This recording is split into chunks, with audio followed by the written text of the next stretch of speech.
Let's get in BEML. Mr. V.R.S. Natarajan, the CMD of the company, joins us right now on the show to talk about that. Mr. Natarajan, good to have you. Thanks so much for joining in. Before we come to this year's expectations, Mr. Natarajan, just wondering, last year the outlay for wagons, I believe, was 18,000, which is expected to go up to 22,000 this year. The question really is, out of the total outlay or the total expected orders that would have come in, how much did actually materialize? Basically, I think we are not in the wagon business per se. Sure. We are now making a big foray into the freight corridor. Freight corridor basically comprising of two products, which is aluminum-based 60-ton capacity and the 90 tons of stainless steel. So which will be basically supplied for the freight corridor. And we have no range of producing the existing wagons per se. Okay, so what's the expectation? I mean, let's assume that the Railway Minister is actually listening to you right now. What is it that you would expect him to deliver in this budget, Mr. Natarajan? What would be an ideal case scenario for a company like yours?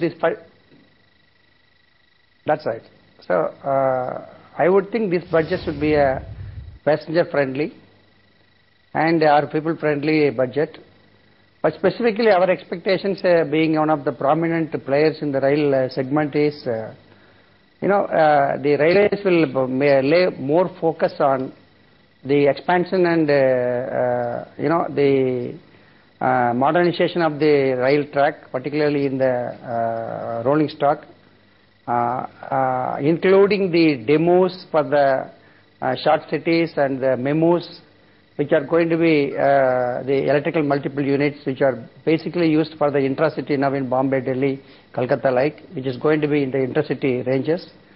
We expect a large focus to be paid on that. In addition, we expect new trains being introduced, leading to the higher demand of train sets, and we already got about 600 coaches the current year, and another 600 coach orders are in the offing. So this should augur well for BEML. This is one expectation. When we look at the new technology foray that is being looked at by the country, we expect this budget should focus on the the high-speed trains linking. Already the work is on in the west. It should happen in the east. I think they are talking also in terms of the high-speed corridor between Bangalore, Chennai, Hyderabad. And I think the Trivandrum and Mangalore also another high-speed project the government of Kerala has focused. All that should pay a lot of dividend in terms of the new technology which is coming in. And I'm sure being a prominent metro player, we are talking to the multinationals to try and assemble and produce high-speed trains also supply. So this should augur well for the long term of BEML.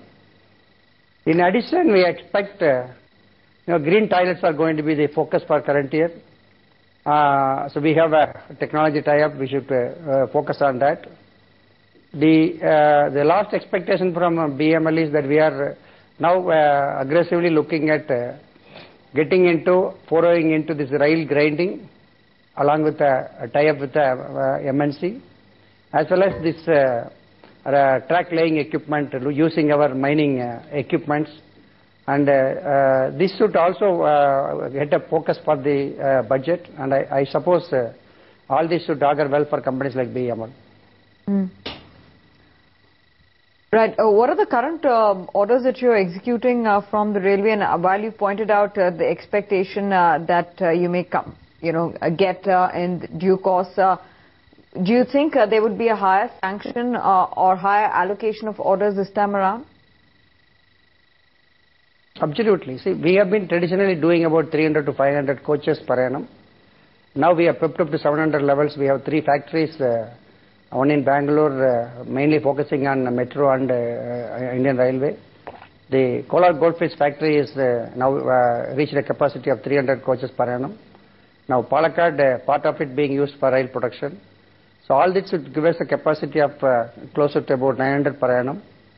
So railways have continuous requirement, and we should be able to fulfill the requirement which will increase the demand from the railways from the 600 range to 900 ranges, and we will be able to support them to see that the rail transportation goes on as planned by the Indian Railways. Sure. Mr. Natarajan, before we wrap up really, I just want to ask a very basic question from a layman's perspective.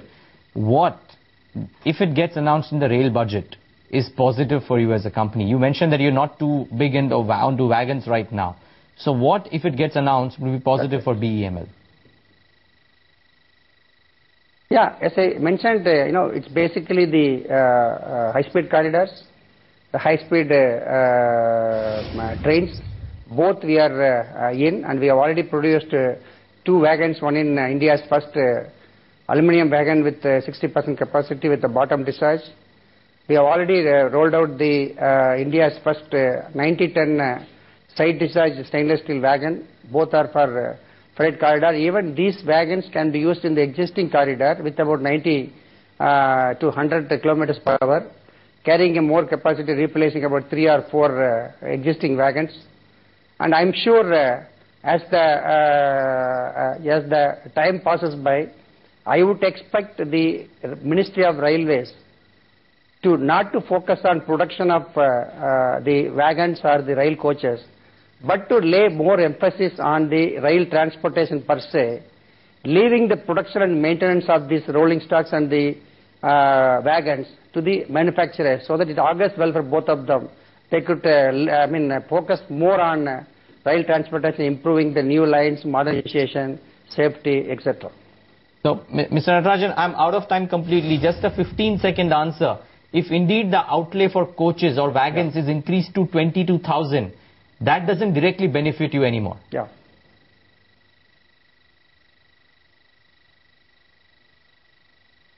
Does it benefit you directly if indeed the outlay is increased to 22,000 wagons? Absolutely. Absolutely. Okay. Absolutely. If it is going to be the current new product what we have rolled out is going to be used, I think railways should benefit from using this, because higher quantities can be transported by using our stainless steel and aluminum wagons.